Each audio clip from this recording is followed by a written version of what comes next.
이제 새해 첫 말씀이 새로운 삶의 비결. 어떻게 하면 새해가 되었는데 이제 이전과 다른 새로운 삶을 살 수 있을까? 이전의 삶은 정말 실패했던 삶이고 부끄러운 삶이었다면, 또 뭔가 이루지 못한 아쉬움이 남는 삶이었다면, 이제 새로운 새로운 해는 새로운 삶을 살고 싶다. 이전과 다른 새로운 삶을 살고 싶다. 그런 마음이 다들 있을 것입니다. 근데 달력이 새로워졌다고 해서 새로운 삶을 타는 게 아닙니다. 그러면 어떻게 해야 우리가 새 삶을 살 수 있을까? 오늘 본문 말씀 속에서 그 비결을 우리에게 가르쳐주고 있습니다. 자, 이스라엘은 40년 광야 생활을 마치고 홍해를 건넌 것처럼 다시 하나님의 능력으로 요단강을 건넜습니다. 그 소식을 들은 가나안 사람들은 마음에 큰 두려움을 느끼고 있습니다. 아직 가나안 땅에는 가나안 7족속이라는 이 본토인들이 살고 있었습니다. 근데 애굽에 살던 그 이스라엘 백성들이 홍해를 가로지르고 그 다음에 가나안 앞에 있는 요단강을 가로질러서 건너왔다는 소식을 듣고 그들의 마음에 큰 두려움을 느낍니다. 그래서 5장 1절은 이렇게 시작합니다. 그들의 마음이 녹았고 이스라엘 자손들 때문에 정신을 잃었더라. 그들의 마음이 얼마나 지금 공포에 사로잡혀 있는가를 보여주고 있습니다. 그렇다면 무엇 때문에 이 가나안 본토인들은 마음이 녹았는가? 무엇 때문에? 당시 가나안은 아주 높은 수준의 청동기 문명을 소유하고 있어요. 청동으로 만든 무기를 만들 수 있다는 얘기예요. 그런 청동기 문물을 소유하고 있는데, 근데 이스라엘은 그 정도에는 이르지 못해요. 청동기 문물이 아니라 그 정도에도 이르지 못하는, 그저 그냥 농기구 정도나 가지고 있는 무기를 해봤자 그런 사람들이, 그래서 칼을 가진 사람, 창을 가진 사람, 무기를 제대로 소유한 사람이 그렇게 많지 않았어요. 또 가나안에는 높은 성벽과 발달된 농경 문화를 가지고 있었지만 이스라엘 백성들은 지난 40년 동안 어떻게 했어요? 광야의 떠돌이였어요. 떠돌이. 광야에서 40년을 떠돌아다니던 무리에 불과했어요. 그런데도 가나안 사람들이 이스라엘을 두려워한 이유가 뭔가? 이스라엘의 소문을 듣고 그들이 두려워했던 이유가 뭔가? 이스라엘이 섬기는 하나님께서 함께 하지 않으면 불가능한 초자연적인 능력과 기적을 이스라엘을 통해서 그들이 들었고 보았기 때문이에요. 그들과 함께 하시던 그 하나님이 아니면은 결코 일어날 수 없는 놀라운 일들을 그 이스라엘을 통해서 행해질 것을 봤기 때문이에요. 여러분, 홍해 바다가 좌우의 벽처럼 갈라져서 마른 땅처럼 건너오는 역사가 이 창조일에 어디에 있었어요? 그건 있을 수 없는 일이에요. 요단강이 그렇게 갈라졌어요. 그리고 그 요단강을 통해서 저들이 지금 물 밀듯이 밀고 들어오는 거예요. 얼마나 그들이 두려움에 사로잡혔겠어요. 그래서 가나안 사람들은 전쟁에서 이제 유용한 것이 바로 심리전인데, 가나안 사람들은 이미 심리전에서 공포에 떨고 있으니까 이미 심리전에서 져버린 것입니다. 그러므로 가나안 사람들이 큰 두려움에 떨고 있는 지금이야말로 이스라엘이 그냥 파죽지수로 밀고 들어가기만 하면 되는 거예요. 이미 다 이겨놨기 때문에. 전쟁에서 전의를 상실하면 뭐예요? 싸워보지도 못하는 거예요. 적을 맞추지도 못하는 거예요. 이미 전의를 상실해버리면 적이 막 밀려 들어오는 것을 보고 공포감에 사로잡혀버리면 적을 맞추지도 못해요. 그냥 공중에서 대고 빵빵 쏘아내버리는 거예요. 적을 맞추지도 못하는 거예요. 그러니까 그냥 밀고 들어오면 되는 거예요. 이렇게 전의를 상실하고 심리전으로 져버리는 것이 얼마나 큰가를 우리는 보게 됩니다. 근데 이제 밀고 들어가기만 하면 되는데 하나님께서 요단강을 딱 건너서 길갈이라는 곳에서 잠깐 스톱, 딱 멈추게 하시고 이스라엘 행진을 여기서 딱 멈추게 하십니다. 그리고는 이 가나안들과 싸우기에 앞서서 중요한 종교 의식을 먼저 실행하라고 명령하시는 것입니다. 아니, 그냥 밀고 들어가면 되는데, 저는 공포에 사로잡혀 있는데, 이미 전의를 상실해버렸는데 그냥 밀고 들어가서 점령하면 되는데 하나님께서 스톱, 거기 멈춰. 그리고 그곳에서 길갈이라는 곳에서 하나님께서 중요한 종교의식을 행하라 했는데, 그 중요한 종교의식이 뭐였어요? 할례라는 거였어요. 할례를 행하라는 거예요. 여러분, 이스라엘은 남자가 낳은 지 8일 만에 할례를 받도록 그렇게 정해져 있어요. 율법에 정해져 있어요. 근데 이스라엘 백성들이 애굽에서 할례 받았던 사람들은 다 광야에서 죽었고, 이제 그 후대들이 광야에서 새로 태어났는데 광야에서 여행하다 온 사람들이기 때문에 광야에서 할례를 행할 수 없었어요. 그래서 그들은 아직 할례 받지 않은 상태에 있는 거예요. 그래서 하나님께서는 이스라엘 백성들에게 할례를 여기서 행해라. 가나안 땅에 들어가기 전에 바로 여기서 할례를 행하라. 5장 2절에 보니까 그렇게 말해요. 그때 여호와께서 여호수아에게 이르시되 너는 부싯돌로 칼을 만들어 이스라엘 자손들에게 다시 할례를 행하라. 칼도 아니에요. 칼도 변변이 없어요. 칼이 없어요. 그게 뭘로요? 날카로운 부싯돌을 만들어서 그걸로 할례를 행해라는 거예요. 얼마나 지금 의료 수준이 지금 어느 정도인가를 알겠지요. 할례가 뭡니까? 남자 성기의 표피를 잘라내는 일종의 외과 수술이에요. 그래서 그 발달하지 못한 의료 수술로 날카로운 그냥 돌멩이 부싯돌로 그냥 찧어서 잘라내는 거니까 얼마나 고통스럽겠어요. 그래서 할례를 받으면 며칠 동안 끙끙 앓면서 꼼짝을 못하는 거예요. 이때 할례 받은 사람들은 싸움은커녕 움직이지도 못해요. 거동도 아주 못하는 거예요. 그러니 전쟁을 코앞에 둔 상황에서 장정들이 동시에 다 할례를 받는다는 것은 전술에 있어서 정말로 어리석은 일이에요. 그냥 죽자고 하는 일이에요. 만약 이때 적들이 이 사실을 알고 쳐들어오면 그냥 속수무책으로 당하는 거예요. 근데 여기에 신앙의 놀라운 신비가 여기에 있습니다. 가나안 이 정복 전쟁은 무기로 하는 전쟁이 아니었어요. 칼과 창으로 하는 전쟁이 아니었어요. 전쟁은 누구예요? 하나님께 속한 것이에요. 그래서 이스라엘에게 요구되는 것은 뭡니까? 전쟁은 하나님께 속하고 하나님이 좌우하시기 때문에 이스라엘에 요구되는 건 뭐예요? 그 하나님께 순종하는 것이 승리하는 비결인 거예요. 이스라엘은 거기서 할례를 행함으로 하나님을 향한 믿음을 온 몸으로 고백을 한 것입니다. 가서 들어가기만 하면 승리하는데 거기서 할례를 행하는 할례를 저기 쳐들어와서 몰살시킬 수 있는데 그럼에도 불구하고 이 전쟁은 하나님께 속했다. 하나님 말씀에 순종하는 것이 죽고 사는 것이 하나님께 속했으니 하나님께 순종하자. 그 앞에서 말씀에 순종해서 할례를 행한 것입니다. 하나님을 향한 믿음을 그렇게 온몸으로 고백을 한 거예요. 할례를 한 후에 이스라엘이 낫기를 기다릴 때에 하나님께서 매우 중요한 선언을 하셨습니다. 5장 9절에 보니까 여호와께서 여호수아에게 이르시되 내가 오늘 애굽의 수치를 너에게 떠나가게 하였다. 이렇게 선포하십니다. 애굽의 수치를 너에게서 다 떠나가게 했다. 하나님께서 애굽의 수치를 이스라엘에게서 떠나가게 하시다고 말씀하는 거예요. 적이 쳐들어오지 못할 뿐만 아니라 하나님께서 뭐라고 해요? 너에게 있는 애굽의 종살이할 때 그 종살이하던 그 애굽의 수치를 내가 너에게서 다 떠나가게 했다. 그렇게 말씀하는 거예요. 그럼 애굽의 수치가 뭔가? 이스라엘은 애굽에서 수백 년 동안 노예로 살았습니다. 가장 더럽고 힘든 일을 하던 사람이었고 애굽인들은 그들을 물건 취급했어요. 그렇게 하찮게 취급했어요. 이것이 뭡니까? 그들에게 수치라는 거예요. 수치라는 거예요. 영적인 백성의 이건 수치라는 거예요. 신분의 수치보다 더 부끄러운 것이 뭐냐? 노예 의식, 노예 근성으로 가득한 그들의 그 내면의 수치였어요. 노예 근성으로 가득한 그 노예 습성, 그게 진짜 그들에게 부끄러운 수치라는 거예요.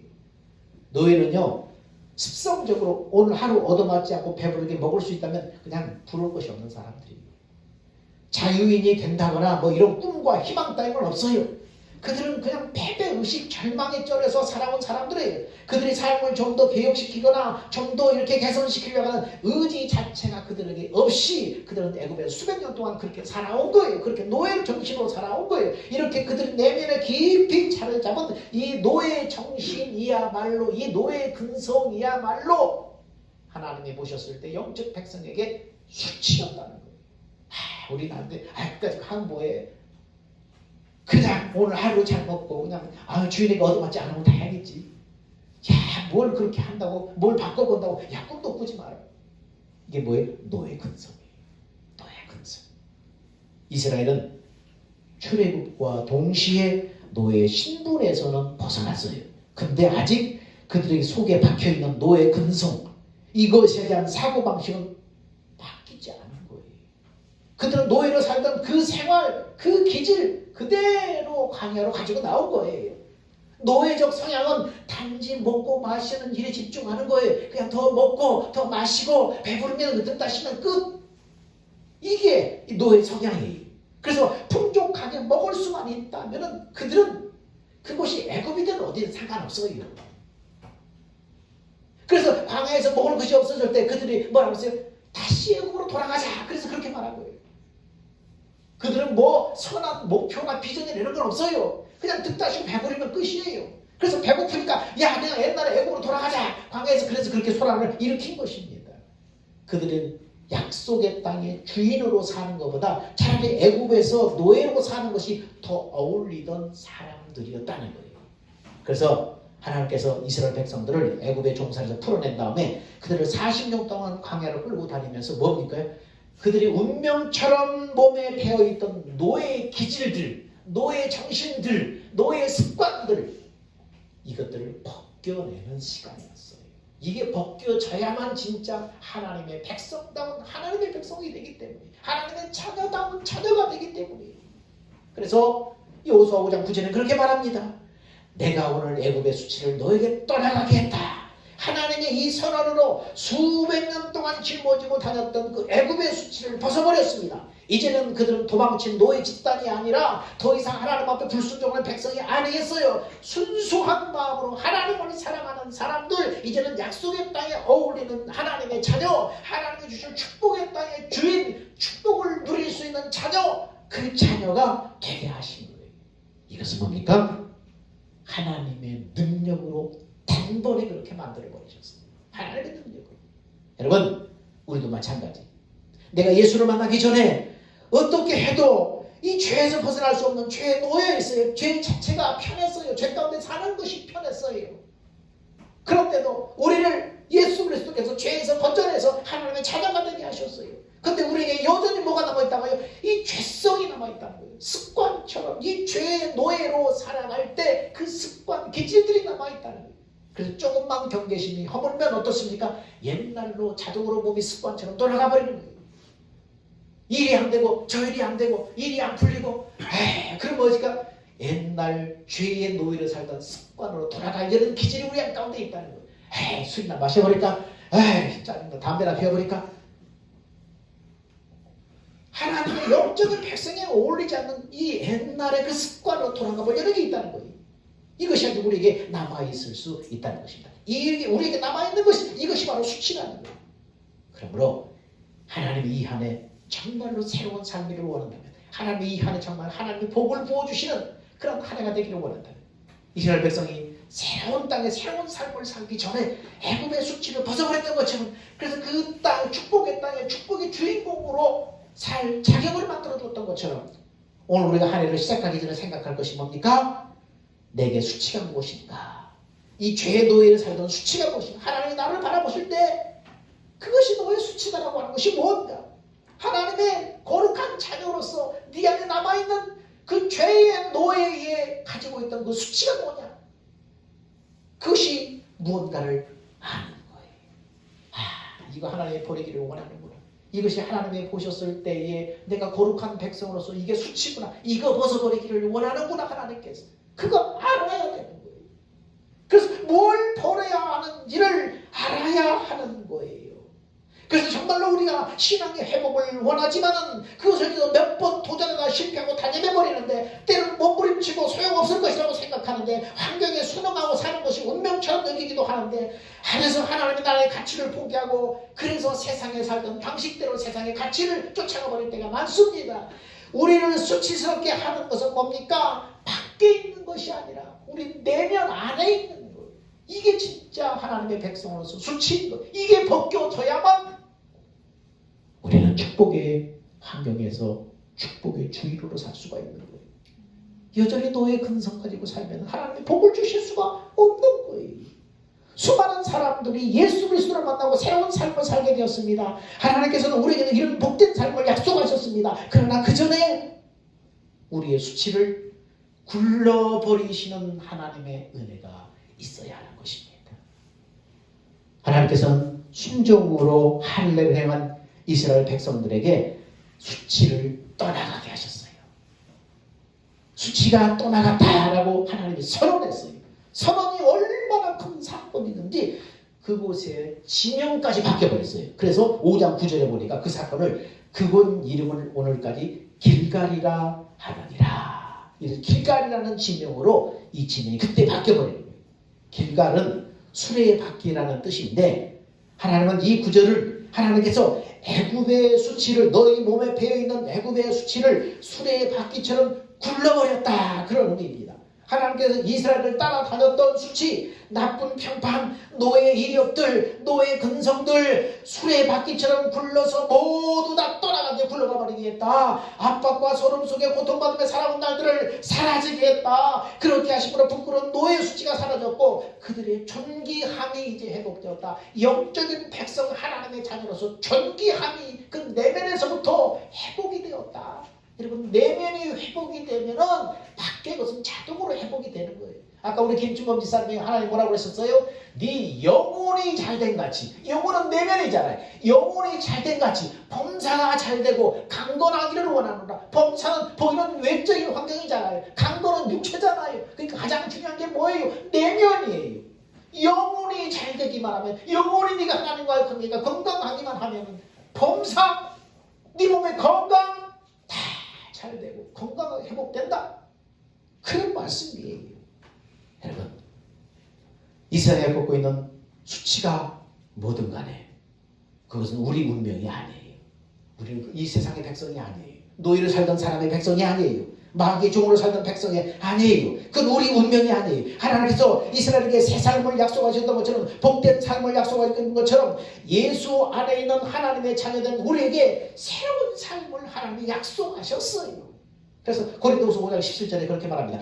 누구든지 그리스도 안에 있으면 새로운 피조물이다. 이전 것은 지나갔으니 보라 새 것이다. 새 것이 되었다. 예수 안에 있으면, 하나님 안에 있으면, 예수님의 손을 붙잡고 예수님과 함께 가면은 너희는 이전 일을 기억하지 말라. 보라 내가 이제 또 새 일을 내가 행할 것이다. 이제 곧 그 일이 나타날 것이다. 하나님 그렇게 이사야서 말씀했잖아요. 작년에도 했었지만은 나아진 것이 없는데 새해가 된다고 뭐 달라지겠어? 이렇게 생각할지 모릅니다. 그건 뭐예요?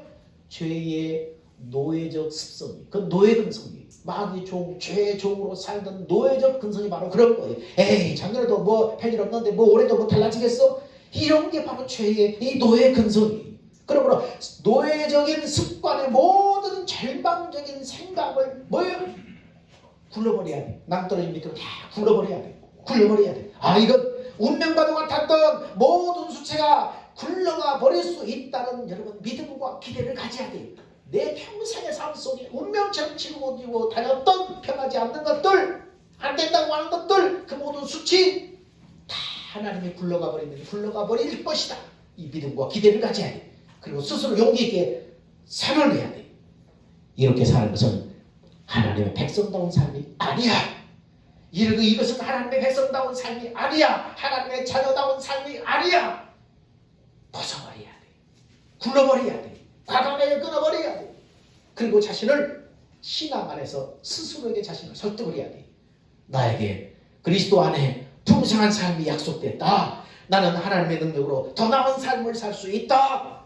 스스로 자신을 고백하면서 설득을 해야 돼. 아니야. 나는 예수 안에서 풍성한 삶이 하나님이 약속하셨어. 나는 하나님의 능력으로 이보다 더 삶은 삶을 살 수 있어. 하나님이 약속하셨어. 스스로 자신을 설득해야 돼.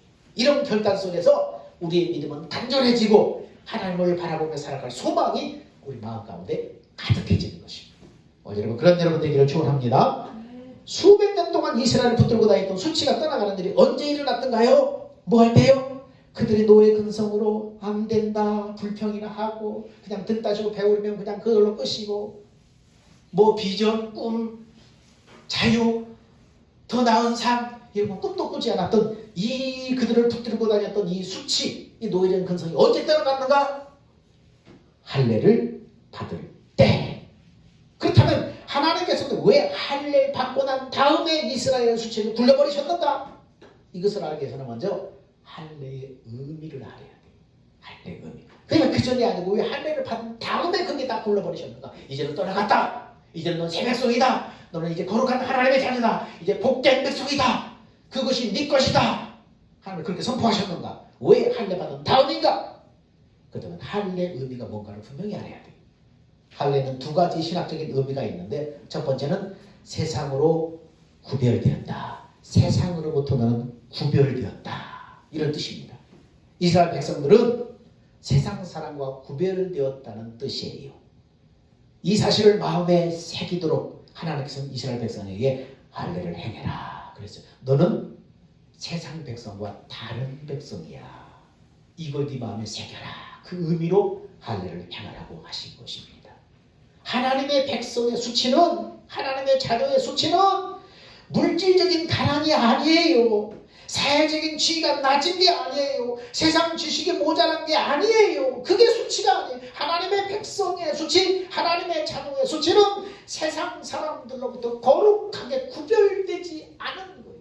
누가 세상 사람이고 누가 예수 믿는 사람이고 구별되지 않는 것은 그게 수치라는 거예요. 누가 봐도 구별이 돼야 돼. 저 사람은 예수 믿는 사람이구나. 저 사람은 거룩한 하나님의 자녀구나. 구별돼야 돼. 남이 죄질 때 같이 죄짓고, 남의 세상 풍경 쫓아갈 때 같이 쫓아가고, 같이 휩쓸리고, 구별되지 않은 것. 그것이 바로 하나님의 백성, 하나님의 자녀로서의 수치라는 것입니다. 우리는 세상 사람과 구별된 사람입니다. 세상 사람들과는 다른 생각, 다른 가치관을 가지고 살아야 하는 사람들이에요. 하나님의 말씀을 바탕으로 살아야 하는 사람들이, 만약 그렇지 않다면 죄의 노예였던 이전의 수치를 여전히 몸에 짊어지고 다니는 사람이라는 거예요. 이런 사람이 어떻게 새로운 삶을, 새로운 축복의 땅에서 주인 노릇을 할 수 있겠어요? 둘째는 할례의 의미가 무엇인가? 하나님 앞에 바쳐진 헌신을 의미하는 거예요. 할례를 받을 때 너는 하나님 앞에 바쳐진 사람이다. 첫 번째는 너는 세상과 구별된 사람이다. 두 번째, 너는 하나님 앞에 바쳐진 사람이다. 이스라엘 백성들은 매일 자신의 몸에 새겨진 할례 흔적을 매일 봅니다. 매일 소변 돌고 하냐. 볼 때마다 볼 거 아니야. 할례 자국을, 흉터를. 그때마다 그들은 마음에 뭘 새겨요? 나는 하나님께 바쳐진 사람이다. 하나님 외에는 아무도 나에게 주인 노릇할 수 없다. 이 사실을 마음에 다짐을 하는 거예요. 나는 하나님께 바쳐졌고 하나님 외에는 누구도 나의 주인 노릇을 할 수 없다. 이것을 매일매일 보는 거예요. 매일매일 그리고 깨닫고 다짐하는 거예요. 함부로 나는 세상에 내 마음을 내어줄 수 없다. 함부로 나는 다른 이에게 나를 자신을 바칠 수 없다. 그렇게 마음에 새기는 거예요. 여러분 식당에 가면은 빈자리가 있지요. 빈자리. 근데 다른 사람들 그 자리를 앉을 수가 없어요. 왜 그럴까요? 어떤 때 그래요? 분명히 빈자리가 있는데 다른 사람들 못 앉아요. 뭐예요? 다른 손님에 의해서 예약이 되어 있을 때 있지만은 앉을 수가 없어요. 이미 그 자리는 이미 누군가에 의해서 대타적으로 독점이 된 거예요. 독점이 된 거예요. 이것은 그 사람에게만, 다른 사람 앉지 못해. 이 사람에게만 독점이 된 거예요. 독점이 된 거예요. 여러분, 이것이 헌신이라는 게 뭐예요? 대타적인 독점에 이르도록 자기를 하나님께만 바치는 것입니다. 이게 헌신이에요. 하나님께만, 배타적으로 하나님께만 드리는 거예요. 우리 마음은 누구한테만 바쳐져야 돼요? 배타적인 독점으로 누구한테만 우리 마음을 드려야 돼요? 하나님께만 바쳐져야 된다는 거예요. 세상의 것들은 수시로 그 마음을 뺏으려고 하지만은 우리는 이미 하나님 앞에 바쳐진 사람들이에요. 이 마음을 함부로 다른 세상에 줄 수가 없어요. 하나님의 어떤 것도 우리의 마음을 차지할 수가 없어요. 돈이 그 마음을 차지할 수 없고 세상 기쁨이 그 마음을 주인 노릇을 할 수가 없어요. 우리 주인이 결코 될 수가 없어요. 심지어 나조차도 내 마음의 주인이 될 수가 없어요. 그 자는 누구한테만 예약이 돼 있어요? 하나님께만 예약돼 있어요. 하나님께만 배타적으로, 하나님께만 독점적으로, 하나님께만 틀려져서 하나님이 주인이에요. 이게 바로 뭐예요? 헌신이라는 거예요.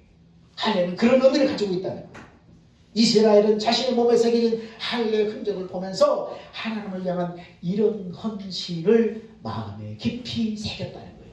내 마음은 하나님께만 독점적으로 하나님께만 드려지게 되어 있다. 의약되어 있다. 이렇게 할례를 볼 때마다 새겨졌다는 거예요. 자, 할례 의미 첫 번째는 구별과 헌신입니다. 두 번째 할례 의미는 뭡니까? 지금 우리는 가나안 땅을 정복하기 직전에 이스라엘 백성들과 같아요. 이제 새로운 한 해가 우리 눈앞에 지금 있어요. 이제 걸어가야 돼. 우리가 살아야 될 새로운 한 해가 우리 눈앞에 있어요. 이스라엘 백성이 요단강을 딱 건넌 다음에 이제 가나안 땅, 그들이 정복해야 될 가나안 땅이 다 있는 것처럼 우리가 2023년 딱 요단강을 건넌 다음에 이제 살아야 될 1년이 우리 앞에 있어요. 하나님께서 우리의 모든 수치를 굴려버리겠다고 약속했어요. 그 전에 하나님이 요구하는 것이 있습니다. 할례를 받으라. 할례를 받으라. 여러분, 육체의 할례는 율법을 따라 하나님의 백성이 되었다는 뜻입니다. 근데 그리스도께서 율법의 요구를 담당하심으로 십자가의 죽으심으로 율법의 모든 요구가 다 이루어졌기 때문에 이제 이스라엘 백성들처럼 육체의 할례를 행할 필요는 없어요. 그럼 어떤 할례를 행해야 되는가? 할례는 뭡니까? 우리는 마음의 할례를 행해야 되는 것입니다. 마음의 할례. 수많은 더러운 것들이 어디에 있는 거예요? 더럽고 수치스러운 것들이 여러분 어디에 있는 거예요? 마음속에 있는 거예요. 마음속 수많은 더러운 것들이 마음으로부터 나오는 거예요. 이것은 하나님의 백성으로서의 독특성을 잃어버리게 하고 세상 사람들과 똑같은 사람이 되게 만들어버리는 거예요. 그것으로 인해서 세상이 우리에게 주인 노릇을 하게 만들어버린 거예요. 물질이 나의 주인 노릇을 하게 만들어버린 거예요. 세상 복이 우리의 주인 노릇을 하게 만들어버리는 거예요. 뭐가요? 마음속에 솟아나는 이 더러운 악과 수치스러운 것들, 거기서부터 나온다는 거예요. 그래서 거기부터 잘라내야 돼요. 이스라엘 백성들은 할례 의미로 육체 할례를 행했지만 우리는 어디부터 할례를 행해야 돼요? 마음의 할례를 행해야 돼요. 그래서 하나님께서 이스라엘과 그 자녀들이 대대로 마음의 할례 받은 자들이 되기를 원하셨습니다. 그래서 신명기 30절에 6절에 30장 6절에 그럽니다. 마음에 너희 자손 대대로 이것을 행해라. 그러면 마음의 할례를 받기 위해서 그러면 어떻게 해야 되는가? 먼저 영적인 눈을 떠서 자신의 상태가 어떤지를 알아야 합니다. 자신에게 하나님의 거룩한 자녀로서 수치스러운 것이 무엇인가를 깨닫고 이것을 베어내는, 이것을 잘라내는 마음의 할례가 필요하다는 사실을 인정을 해야 돼. 이거 잘라내기를 하나님이 원하시는구나. 이거 잘라내기를 원하시는구나. 이거 할례를 해가기를 원하는구나. 그 다음에 두 번째는 어떻습니까? 먼저는 알아야지. 뭘 잘라내야지를 알아야지. 두 번째는 뭡니까? 뭘로 배워야 돼요? 이스라엘 백성들은 부싯돌, 날카로운 부싯돌로 짓이겨서 잘라냈지만 우리는 무엇이에요? 말씀의 칼로 자신의 마음 가죽을 잘라내야 돼. 베어내야 돼. 말씀의 칼로. 그래서 히브리서의 말씀은 하나님의 말씀은 살았고 운동력이 있어 좌우에 날선 어떤 것보다 예리하다. 하나님의 말씀은 우리 영혼과 삶의 치료제입니다. 성령이 말씀을 통해서 우리 자신이 이거 너 잘라내야 된다고 하나님께서 우리 마음에 찔림을 주고 우리 마음에 수치를 주고 우리 마음에 부끄러움을 주고 책망하실 때 성령을 통해서 그렇게 말씀을 통해서 드러난 불결한 부분을 말씀의 칼로 도려내야 되는데 이것은 말씀을 깨달음으로 행하는 회개를 말하는 거예요. 이거 잘라내야 되는구나. 하나님이 잘라내라고 하시는구나. 그래서 성령으로 말씀을 통해서 깨닫게 하시면은 그 다음에 뭐 하는 거예요? 거기에 비춰서 토설하고 자복하고 결단하고 회개를 하는 거예요. 진실한 회개와 믿음으로 하나님 앞에 나갈 때에 성령의 역사로 마음이 새로워지는 거예요. 하나님의 사랑이 영혼으로 깨달아지면서 하나님을 사랑하는 그리스도의 마음이 내 마음에 대치되는 거예요. 내 마음의 수치, 영적인 백성의 수치를 이 마음에서부터 나오는데 말씀의 거울에 비춰서 이거 잘못됐다고 양심의 가책을 주고 부끄러움을 주고 하나님은 책망하시는데 그것을 성령의 깨달음을 통해서 말씀을 통해 깨닫고 그걸 통해서 하나님 앞에 인정하는 거. 하나님 그렇습니다. 이거 잘라내기를 원합니다. 이것이 하나님의 수치입니다. 이것 때문에 내가 복의 통로를 이것이 가로막고 있었습니다. 하나님 이거 잘라내기를 원합니다. 자백하고 고백하고 통회하고 그럴 때 성령이 역사하셔서 성령의 놀라운 하나님의 사랑, 하나님의 마음이 깨달아지면서 하나님의 사랑이 그 마음속에 부어지는 것입니다. 그래서 마음이 바뀌어져 버리는 거예요. 그래서 이전에 죄 가운데 행하던 그런 습관들 행하고 싶은 마음이 없어져 버리는 거예요. 마음 자체가 바뀌어버렸기 때문에 이렇게 하는 것이 뭡니까? 마음의 할례, 마음의 영적인 할례, 영적인 할례.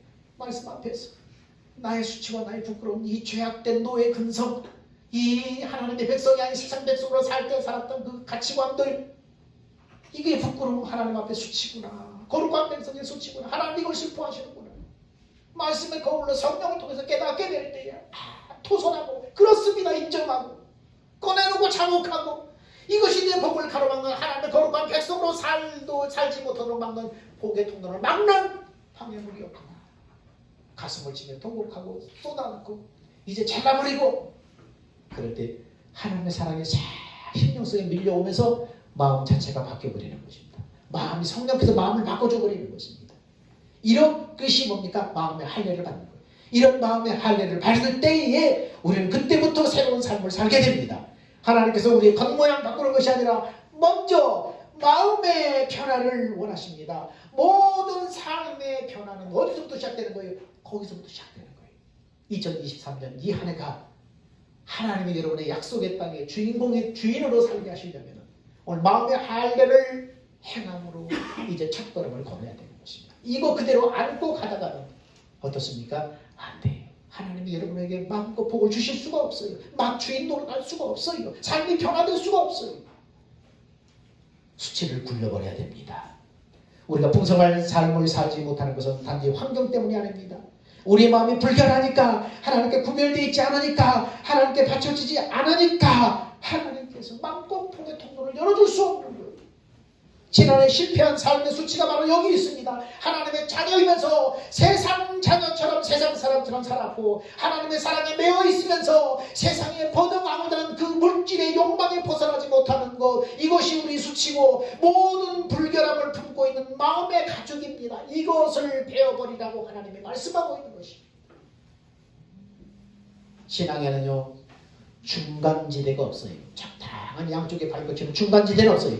하나님을 택하느냐 세상을 택하느냐 둘 중에 하나예요. 만약 여러분이 세상을 살아가는 옛사람을 버리고 하나님 앞에 속한다면 하나님께서는 아무것도 아끼지 않는 거예요. 로마서 8장 32절에 뭐라고 그래요? 자기 아들을 아끼지 않고 내어주시니가 그 아들과 함께 모든 것을 너에게 은사로 선물로 주지 않겠느냐. 아들을 내어줬는데 그 아들과 함께 모든 것을 주신다는 거예요.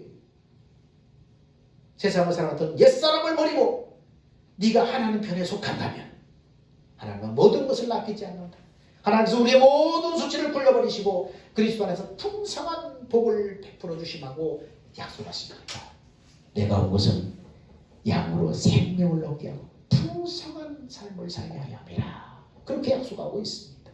그러므로 새해를 맞이하는 한 해를 새롭게 살고 싶다면 여러분 영혼의 변화를 먼저 받으시기 바랍니다.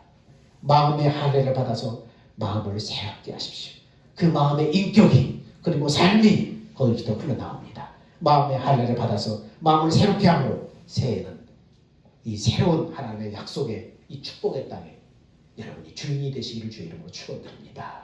기도합니다. 사랑과 은혜가 풍성하신 아버지 하나님, 새해가 되었는데 우리는 어떻게 새로운 삶을 살 수가 있습니까? 달력이 새롭다고 해서 새 삶을 사는 게 아닌데 하나님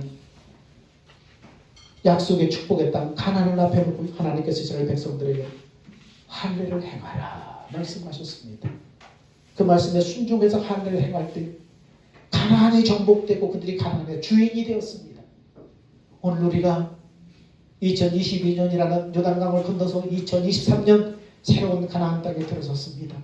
오늘 하나님 이 가나안 땅에 발을 딛기 전에 먼저 마음의 할례를 행하라고 하십니다. 그래야만 2023년이라는 이 가나안 땅의 주인이 될 수 있다고 말씀하십니다. 주여 하나님의 모시기에 거룩한 백성으로서 하나님의 정적인 자녀로서 수치가 무엇입니까? 하나님 바로 보게 하옵소서. 무엇을 잘라내고 무엇을 버려야 될지를 볼 수 있도록 성령으로 깨닫게 하여 주옵소서. 말씀의 칼 앞에 자복하고 토설하고 울며 이것을 찢고 내어놓을 때에 성령이 우리의 마음가짐을 베어버리고 새 마음으로 바꿔주실 줄 믿습니다. 그 새 마음을 가지고 순종해서 나갈 때마다 모든 하나님의 함께하심과 역사하심이 있을 줄 믿사오니 주여 2023년 이 한 해 진정한 축복의 땅 약속의 땅 가나안의 주인으로 살게 하여 주시옵소서. 우리의 생명 되신 예수님의 이름으로 기도하옵나이다. 아멘. 다 같이 기립하셔서 주님 다시 오실 때까지 찬양합시다.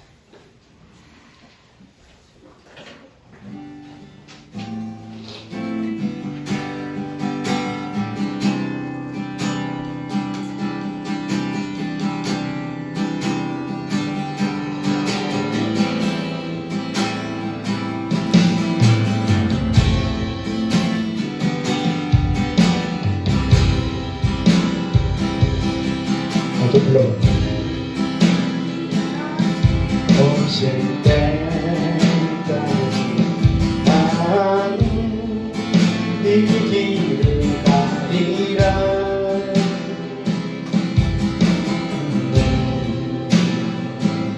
좁은 길 나의 십자가 지고 나의 가는 길들에서 나는 주님을 보리라. 영광의 내 주님 나를 맞아주시니 주님 다시 오실 때까지 나는 일어나 달려가리라. 주의 영광 온 땅 높을 때 나는 일어나 노래하네.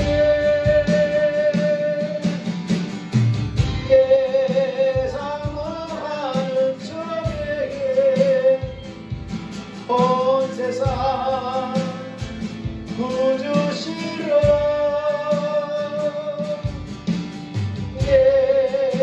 예상하는 저에게 영광의 왕이시라.